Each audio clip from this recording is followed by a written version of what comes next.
Hello, everyone. This is Anastasia Stoyanova with you guys. Welcome. This is a new episode, and today I'm going to talk about something that's very important, I think, for everyone today, and that's the use of AI.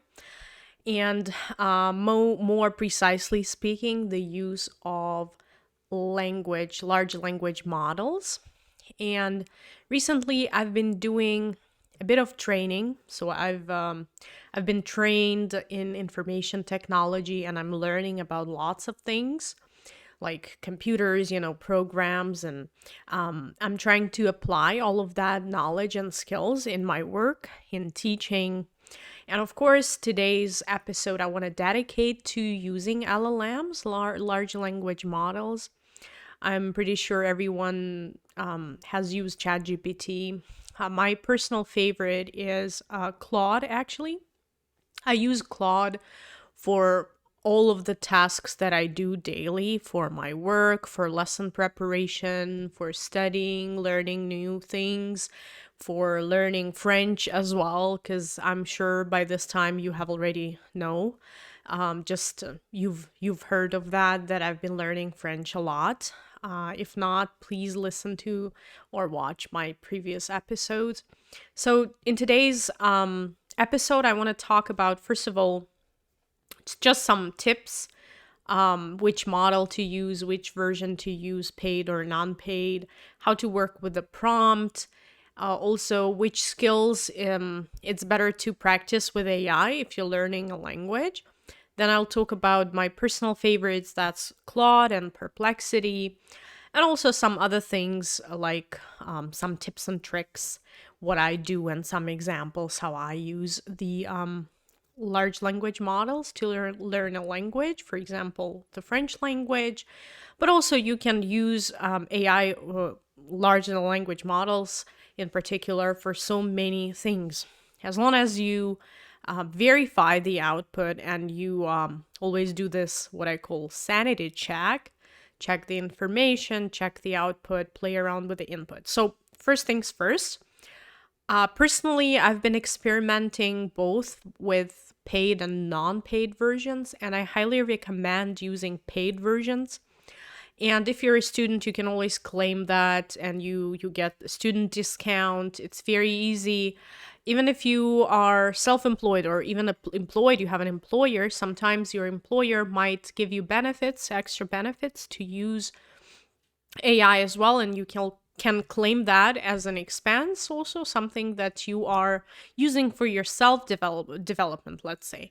For me, as a self-employed English as a second language instructor, obviously I use that for business purposes, so I always claim that as my business expense.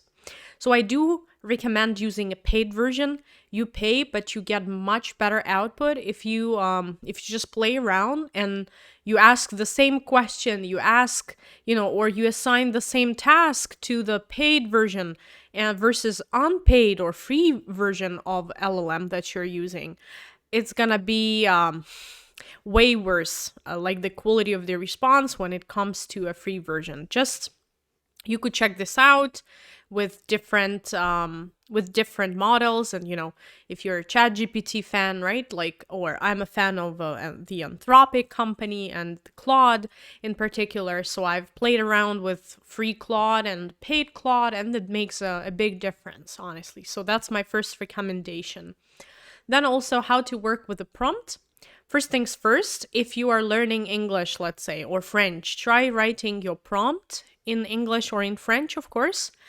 When you write your prompt, that's learning in itself, because I noticed that for me as a teacher, also as an English teacher, I practice English just by typing very detailed prompts. That's a lot of writing, because you always want to specify the context, which role you are assigning, act as a what, as a who, as a French as a second language instructor, and explain to me as if I have no previous knowledge of what kind of topic, what kind of context. And then you write as many details how you want the output to look like.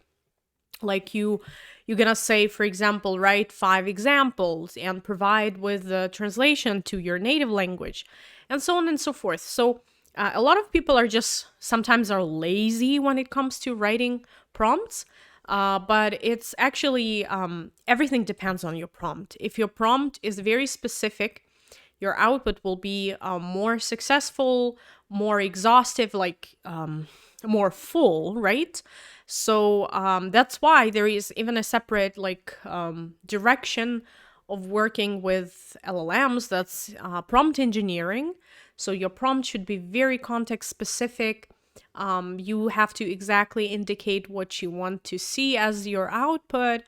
And also, you have to provide a lot with your input. For example, along with your prompt, you might want to provide some PDFs or markdown files just to give the LLM more context.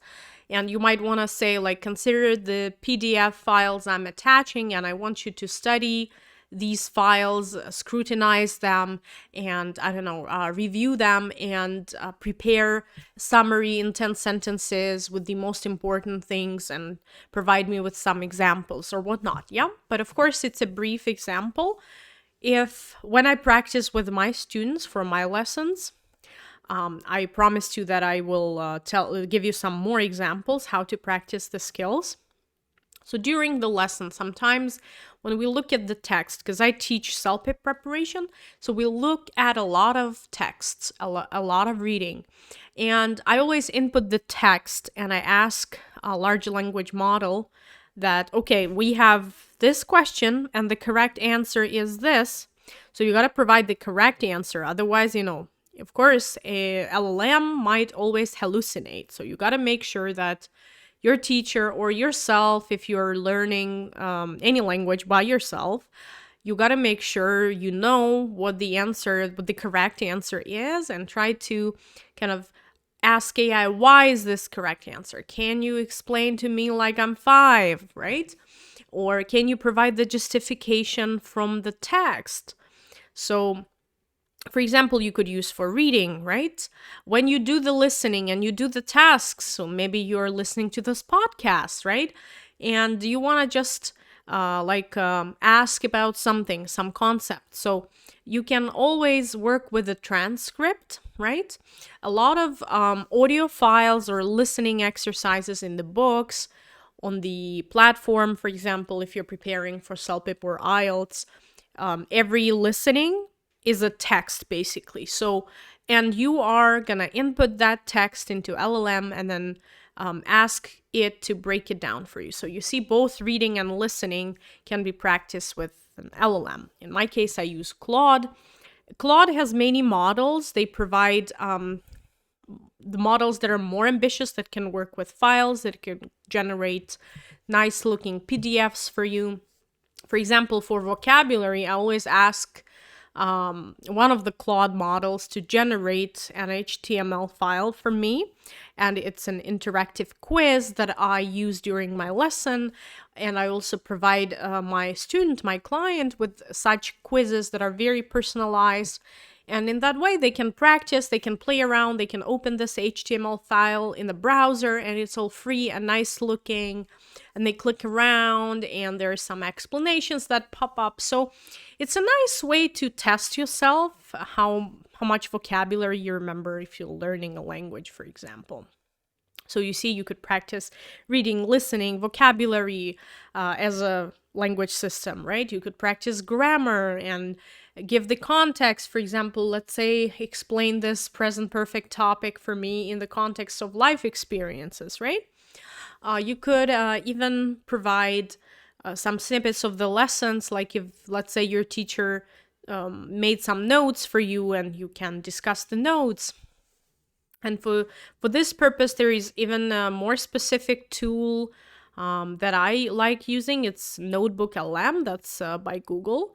And that's also, they have a free version and paid version. And of course, it's up to you to decide, but my recommendation is always to invest a little bit of money and you get much better outputs, much more quality. Yeah, and that's just great.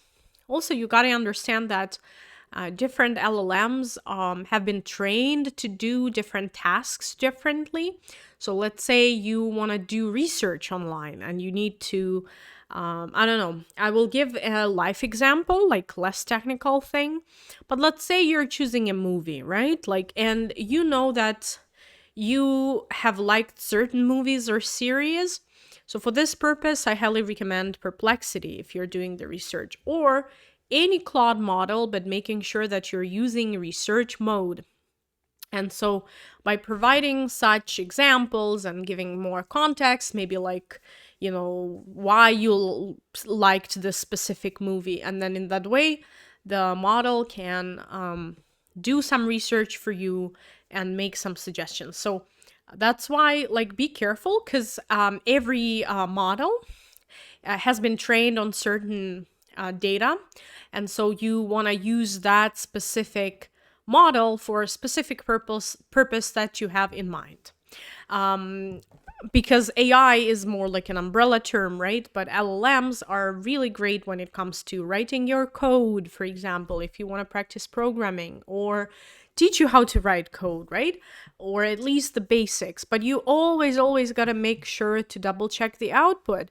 The same goes with language learning. When they generate the output, sometimes what I notice is that even the paid versions might make some mistakes due to some statistical analysis that they are using. Like, just a recent example I had with my husband's brother. We were just discussing something online, and I was giving some tips to him, and I provided the list of the words, and I said, like, okay, look them up, ask LLM to generate examples for you. And so he did. And I think he was using like a free ChatGPT, and it actually made a mistake. It hallucinated, and it corrected the phrase spick and span, because it's spelled as spick, SPICK. So ChatGPT said, like, oh, it's not that, it's speak, but it should have been spick and span. Even the sound is, it's shorter sound. It's not speak like a long tense vowel. It's laxed vowel. It's short vowel, spick, spick. So it's a different expression, but ChatGPT corrected him and corrected my husband's brother and said, hey, you must have made a typo, it said, but there is such an expression. So you see, you gotta be careful. And my point, you gotta verify the output. Always use the dictionary, especially if you're working with the vocabulary. Double check with the reputable sources. If you're learning English, that's Merriam-Webster, Cambridge, Oxford Learners, or Oxford Advanced Learners Dictionary. Everything is available online. There's also a good tool like Context Reverso, and these are all my personal recommendations. They have not, I'm not endorsing them or anything or promoting them. These are just recommendations based on the experience. So always verify the output and use the dictionary to verify, for example, vocabulary. Or even if you are learning grammar, always make sure that you verify against a reputable book or a printed source. I've had this problem when I was learning le subjonctif. It's like a specific mood in French. AI also hallucinated and made a mistake, and the explanation was almost completely wrong. And because I do have a bit of background knowledge, I had background knowledge even before studying this topic, because I had a very good tutor. So she already had explained this to me, and I was like somehow trying to recap to do this revision. And so I asked AI, and that was back even before I did some training, in IT, and I understood the true value of getting a paid version of a LLM model.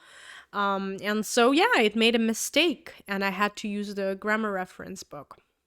And so the last thing I want to note is that, and this is it's kind of tied to what I was saying previously, is that try to work on your prompt, make it very specific, and also try to give some PDF files or markdown files that are even better as your input. Like I said, your markdown file can be just the Google document lesson that you had with your teacher, let's say like this. But all in all, I gotta say that I do use it all the time. I think it's a lifesaver when it comes to consulting and like helping me with checking written works of my students as well.